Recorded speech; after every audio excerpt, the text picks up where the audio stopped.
यहाँ के नुमाइंदे में आपको बीजेपी में कौन ऐसा लीडर दिख रहा है कि जो इस बार वो अपनी तरफ वोट खींच पा रहा है, या बीजेपी ऐसा लीडर एस्टेब्लिश नहीं कर पाई? जहाँ तक वैली की बात है, वैली में बड़ा सिफर, ज़ीरो।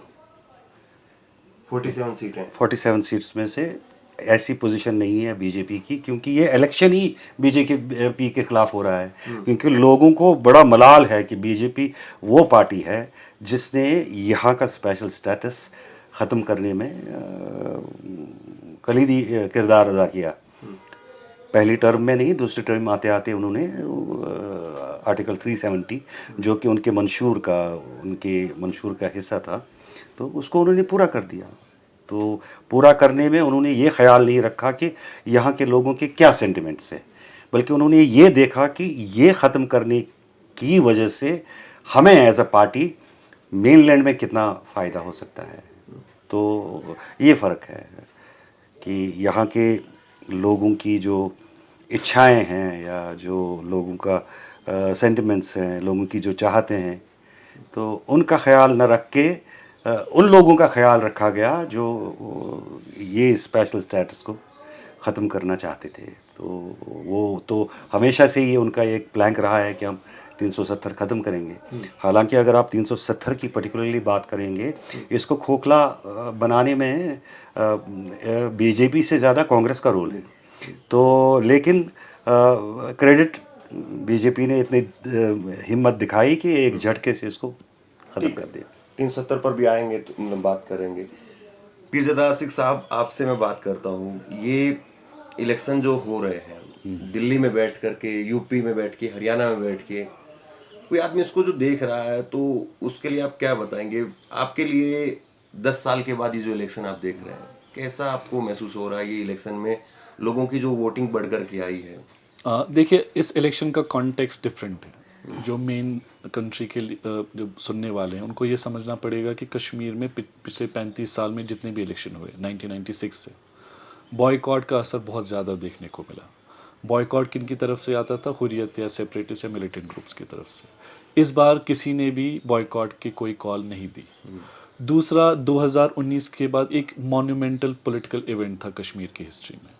उसके बाद क्या हुआ? 2019 के बाद नए लॉज लाए गए, जैसे land laws, job laws. Land में ये कहा गया कि एक पर्टिकुलर सेक्शन यहाँ पे ज़मीन खरीद सकती है फॉर इंडस्ट्रीज़, फॉर रहने के लिए भी। और एलिजिबिलिटी बनाई गई कि बाहर के जो 7 साल यहाँ पे रह चुके होंगे उनके बच्चे डोमिसाइल के लिए अप्लाई कर सकते हैं। तो लोगों को लग रहा है कि एक एग्जिस्टेंशियल थ्रेट है, ठीक है, कि एक जो इथनिसिटी सेपरेट थी, एक डिस्टिंक्ट आइडेंटिटी थी, शायद उसे डाइल्यूट करने की कोशिश की जा रही है।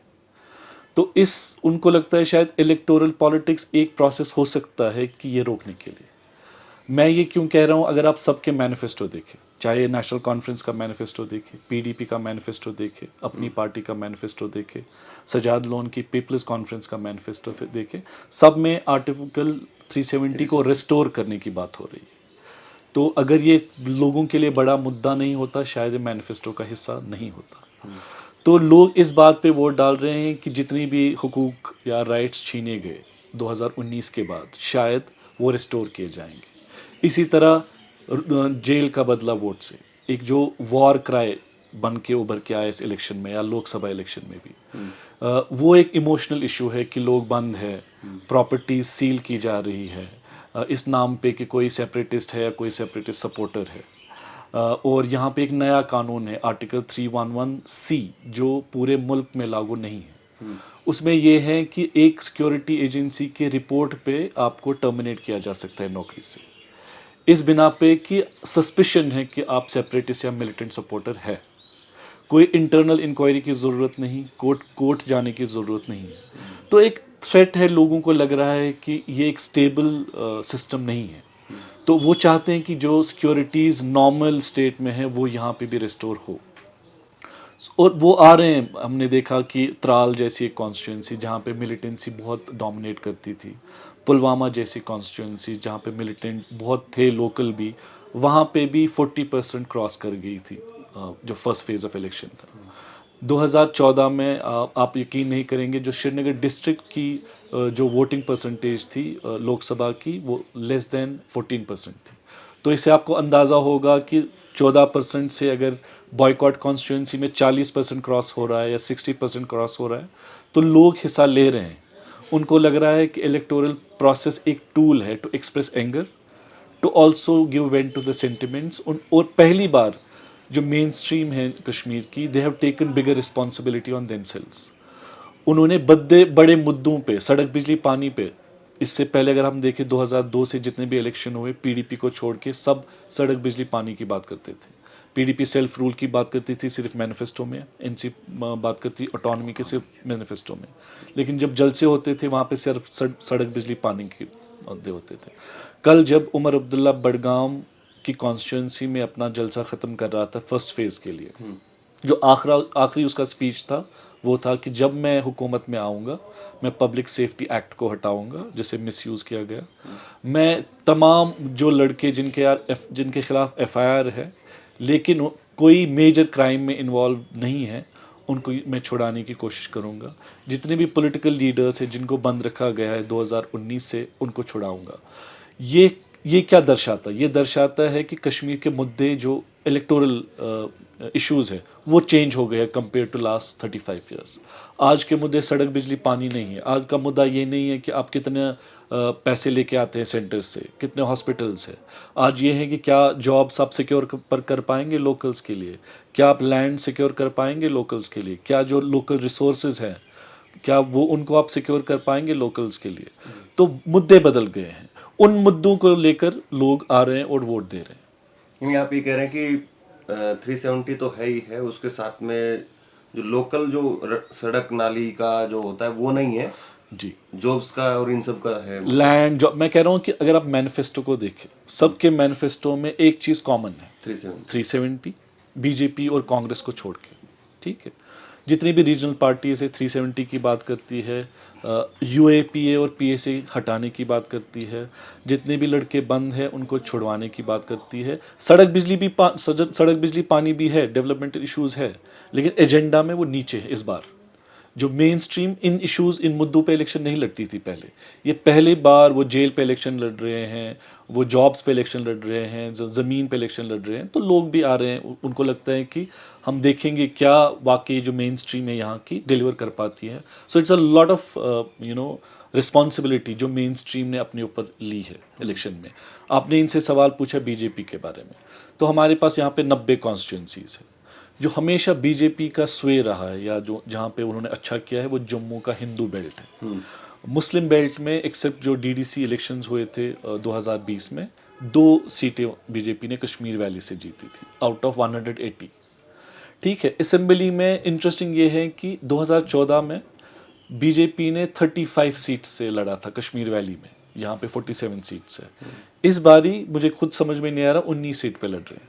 क्या उनका कॉन्फिडेंस ज़्यादा हो रहा है या कम हो रहा है कश्मीर को लेके, वो समझ में नहीं आ रहा। अगर वो कॉन्फिडेंट है कि जो कश्मीर में उन्होंने किया वो कश्मीरियों के हित में है, या जो जितने भी उन्होंने मेजर्स उठाए उससे एक वोट बैंक कल्टिवेट हुआ है बीजेपी के लिए, तो वो किससे रिफ्लेक्ट होता? उसका इंडिकेटर ये होता कि अगर वो सारे सीट से लड़ते, लोकसभा में भी नहीं हुआ, इसमें हाँ, इस बार उन्होंने 2014 में 35 सीट, इस बार 19 सीट। और उनके जो बड़े चेहरे जैसे दरख्शां अंद्राबी, अल्ताफ ठाकुर, हिन्ना बट, उनको मैंडेट ही नहीं दिया गया। तो ये सरप्राइजिंग है मेरे लिए एज ए जर्नलिस्ट कि जो बड़े चेहरे थे बीजेपी के कश्मीर से, उनको मैंडेट ही नहीं दिया गया। क्या वो ये इलेक्शन नहीं जीतना चाहते या they have a different plan for Kashmir? चलिए लास्ट राउंड हमारा ये, आपको क्या लग रहा है कि ये जो इलेक्शन अभी हैं क्लियर मैंडेट है? अगर आप सीट बताना चाहें तो सीट के हिसाब से भी, या आपको लग रहा है कि हंग असेंबली रहेगी, क्या रहेगा? देखिए, एक तरफ बीजेपी और दूसरी तरफ सारी जमातें, जहाँ तक ग्राउंड पे सूरत हाल है, तो एक मेजर कोलिशन बनने जा रहा है। जैसा कि आशिक साहब ने कहा कि बीजेपी के पास कोई विकल्प ही नहीं है कि किसके साथ चला जाए। और जहाँ तक कुछ लोगों पे इल्ज़ाम है कि ये बी टीम है, लेकिन बात वो दूसरी कर रहे हैं, तो इसलिए उनके पास भी विकल्प नहीं है कि ओपनली वो बीजेपी का सपोर्ट करें। और उनके पास उतने नंबर्स भी नहीं होंगे ये बीजेपी को वो खुफिया तौर जैसे कि किया जाता है, जो बीजेपी की फॉर्मूला है दूसरी जगहों पे जो उन्होंने किया अभी तक उनकी हिस्ट्री है, तो मुश्किलें उन बीजेपी की भी ही हैं। बैसाखी से भी सरकार नहीं बनी। बैसाखी से भी सरकार वो भी देखो कैसे चल रही है, यू टर्न्स कितनी हुई हैं अब तक, कितने लॉज पे अभी तक यू टर्न्स हुई, और कहीं कहीं तो कोर्ट ने भी, आप पीआईबी की जो हालिया फैसला आया बॉम्बे हाई आप कोर्ट, कह रहे हैं कि जो बी टीम है वो बैसाखी भी बन पाने की कंडीशन में नहीं है उनके पास वो उतना नंबर नहीं, नंबर अगर होगा भी तो वही वाला हाल होगा ना कि जो पीडीपी का अब है, लोगों को अगर कोई सियासी मैदान में, कल को मैं पॉलिटिक्स में आता हूं तो मैंने लॉन्ग टाइम सर्वाइवल देखना है कि मैंने अपॉर्चुनिज्म वक्ती तौर देखना है, वक्ती तौर पे ही चल रहा है तो वो शायद अब उनकी अपने आत्मा की बात है कि लेकिन उनकी आपको आत्मा लग क्या रहा है कही। इतना रहेगा कि या फिर क्लियर मैंडेट रहेगा?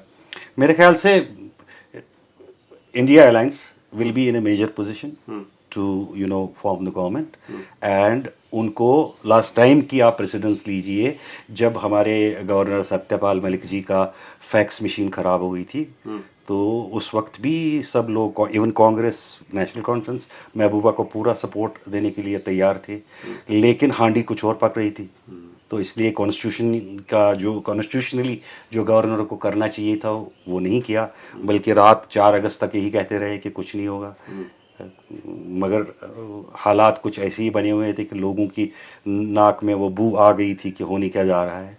तो इस तरह के जो पॉलिटिक्स में चलते रहते हैं वो चीज़ें वो तो चलेंगी ही, लेकिन ये जो हम ग्राउंड पे देख के लोगों के साथ बात करके जो देखते हैं, जो भी यहाँ पे कश्मीर डिवीज़न में वोट हो रहा है वो बीजेपी के खिलाफ हो रहा है, और जम्मू में एक तो एंटी इनकम्बेंसी, और दूसरा आपसी सरपटोल बीजेपी में, और तीसरा जो जम्मू के लोगों की हालत पर्टिकुलरली आर्टिकल 35A एवरगेट होने की वजह से हो गई है, उसमें जो रीजन में वो साइलेंट वोटर है, वो अपने आप को जाहिर नहीं कर रहा है, तो मतदान केंद्र में जब जाएगा और उधर जो वो बटन दबाएगा और 8 अक्टूबर को वो पता चलेगा कि उसने उस सेंटिमेंट का किस तरह इस्तेमाल किया।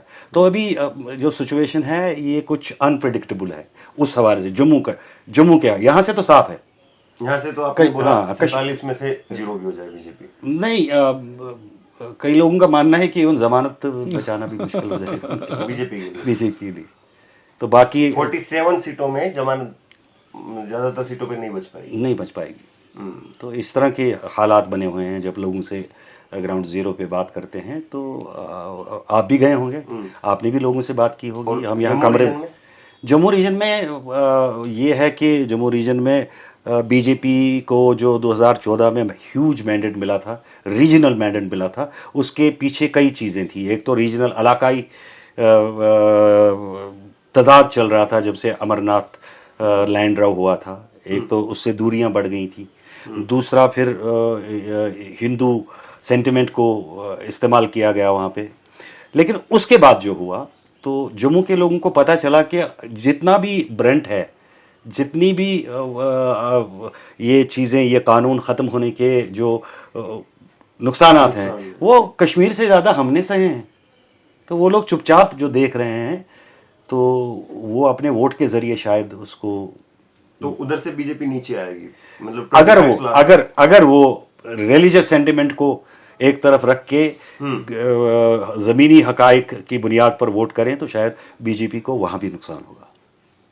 तो सरकार आपको लग रहा है कि ये कोalition की निकल जाएगी? बिल्कुल। आपको क्या लग रहा है, अगर सीटें भी बता पाए और सरकार हंग असेंबली की तरफ है या क्लियर मैंडेट है? एक बात, ये बहुत कॉम्पिटिटिव इलेक्शन है। यहाँ पे बहुत सारी सीट्स है, जैसे साउथ कश्मीर जिसे माना जाता था पीडीपी का गढ़ था या उनका पॉलिटिकल कैपिटल है, वहाँ पे उन सीटों पे जहाँ पे पीडीपी हमेशा कॉन्फिडेंट रही, आज नेक टू नेक फाइट है। इसी तरह श्रीनगर में 2014 में 8 में से 5 सीटें पीडीपी ने जीती थी। इस बार शायद मुश्किल होगा पीडीपी को वो रिटेन करना। तो ये ऐसा इलेक्शन है जहाँ पे you will not burn your fingers by saying कि किसको कितने नंबर मिलेंगे। जो ओवरऑल लग रहा है कि बीजेपी की जो पकड़ थी जम्मू रीजन में वो कम हुई है, लेकिन रिजर्वेशन के इशू को लेकर वो पीर पंचाल में शायद बेहतर कर पाए। इस बार पीर पंचाल में 8 सीटें हैं, इसी तरह चनाव वैली में 8 सीटें हैं, और माइग्रेंट्स का भी इशू है। तो जो डिलिमिटेशन कराया गया उसमें जो बहुत सारी सीटें हैं जो मुस्लिम मेजॉरिटी थी वो हिंदू मेजॉरिटी की गई। जैसे पदर नाग सेनी एक सीट है, उसमें सिर्फ 60,000 वोट है और वो एक सीट है। यहाँ कश्मीर में कोकरनाग एक सीट है जहाँ पे 1 लाख से ऊपर वोटर है। तो इन्होंने स्मॉलर कॉन्स्टिट्यूंसीज बनाई जहाँ पे हिंदू मेजॉरिटी है। तो इसी तरह किश्तवाड़ में 55% 45% पॉपुलेशन है, हिंदू मुस्लिम रेशो। तो डीलिमिटेशन में जो उन्होंने जेरीमेंडरिंग की उससे उनको पीर पंचाल में फ़ायदा हो सकता है बीजेपी को और चुनाव में हो सकता है। लेकिन जो पकड़ उनकी जम्मू रीजन में थी, सांबा, कठुआ और जम्मू डिस्ट्रिक्ट में, वो कम हो रही है। जो उनका कोर बेल्ट है उससे शायद उनकी सीट्स कम हो जाए। लेकिन जो नए उन्होंने एरियाज खोले हैं चुनाव में, पीर पंचाल में, शायद कुछ नंबर 2 3 4 वहाँ से बढ़ जाए। लेकिन बाय एंड लार्ज एक रिजेंटमेंट है। हमने देखा कि आज डोगरा स्वाभिमान की बात होती है, डोगरा आइडेंटिटी की बात होती थी, जिसके बारे में कभी ये लैंग्वेज ही नहीं था जम्मू में, डोगरा स्वाभिमान। वो कहते हैं कि हमें खतरा है 35A हटने से। पहली बार लाल सिंह जैसा लीडर जो पॉपुलर था, बीजेपी में भी रहा, कांग्रेस में भी रहा, उनका कंसिस्टेंटली ये स्टेटमेंट रहा कि बाहर के लोग यहाँ पे हमें हुकूमत कर रहे हैं, जब वो इंडिपेंडेंट लड़ रहा था। तो बहुत सारे लीडर जो है नेशनल पैंथर्स पार्टी जैसे जम्मू में है, वो कहते हैं कि बराबर वो यही कह रहे हैं कि आर्टिकल 370 रिस्टोर होना चाहिए। अगर नहीं होगा और कोई 371, वो 370 की बात ना करे लेकिन स्पेशल स्टेटस की वो बात करते हैं। नॉमेनक्लेचर वो चेंज करते हैं, वो कहते हैं कि और कोई हो लेकिन जॉब्स और लैंड वो लोकल्स को मिलनी चाहिए। तो जम्मू में भी एक नया पॉलिटिक्स जर्मिनेट हुआ है अगस्त 5 2019 के बाद। पहले वहाँ पे पॉलिटिक्स थी जम्मू वर्सेस कश्मीर, आज पॉलिटिक्स है जम्मू आइडेंटिटी को कैसे बचाया जाए, जम्मू के लैंड और जॉब्स को कैसे बचाया जाए। तो जम्मू का जो इनसिक्योरिटी पिछले 5 साल में बढ़ गई है, बीजेपी को वो एड्रेस कर पाना बहुत मुश्किल होगा, क्योंकि वो जम्मू के लिए अलग कानून नहीं ला सकते और कश्मीर के लिए अलग कानून ला सकते हैं। तो मुझे लगता है कि जम्मू जो उनका हिंदू बेल्ट था उसमें से शायद वो कमज़ोर है इस बारी। लेकिन जहाँ पे उन्होंने डिलिमिटेशन का सहारा लिया वहाँ पे सीटें बढ़ सकती है। कश्मीर में by and large secular forces आएंगे, चाहे वो पीडीपी हो या एनसी हो या कांग्रेस हो। अभी जो लग रहा है, जो ट्रेंड है कि नेशनल कॉन्फ्रेंस अच्छा कर रही है शायद, या कांग्रेस के साथ जिस तरह के कैंडिडेट्स इन्होंने फील्ड किए हैं वो अच्छा कर रही है। लेकिन इंजीनियर जैसे फैक्टर भी हैं जो डिसरप्ट कर सकते हैं। जो जैसे मैं बोलूँगा कि 20 सीटें कोई जीतेगी, कल को पता चला इंजीनियर ने 10 सीटें जीत ली। क्योंकि कश्मीर में आज के इलेक्शन में मल्टीपल फैक्टर्स हैं। इंजीनियर एक फैक्टर है, जमात इस्लामी एक फैक्टर उभर के आया है।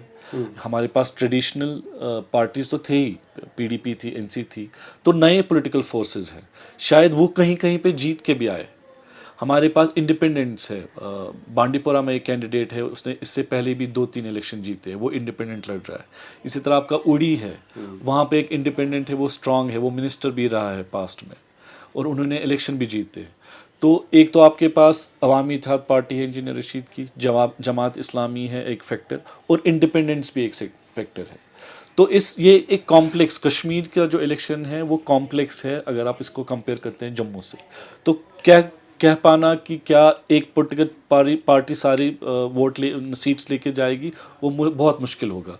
लेकिन जिस तरह का मूड है कश्मीर में, जिस तरह का एक इलेक्टोरल वेव बन रहा है, वो ये है कि क्या कौन सी पार्टी हमें आर्टिकल 370 वापस ला सकती है, 35A वापस ला सकती है, या जॉब और लैंड प्रोटेक्शन दे सकती है, वो पार्टियां उभर के आएंगी, वो तो फॉर श्योर है। सीटें आपको लग रहा है कि ज़्यादातर अलायंस की तरफ रहेंगी या किस तरफ? मुझे लगता है कि अगर नंबर 1 अलायंस की होंगी, मुझे लगता है नंबर 2 फिर भी बीजेपी हो सकता है सीट्स को लेकर। पीडीपी इस बार थर्ड पे? हाँ, पीडीपी थर्ड हो सकता है। चलिए, ये जम्मू कश्मीर का मूड मिजाज है और ऐसा लग रहा है कि बीजेपी ने कुछ बनाने की कोशिश की है लेकिन बीजेपी उसको डिलीवर नहीं कर पाई, और जिसको दिया उसको वो समझ में नहीं आया। वो उसको खा करके भी उसके पेट में जो है वो जब वो पहुंचा तो उसको अटपटा लग रहा है।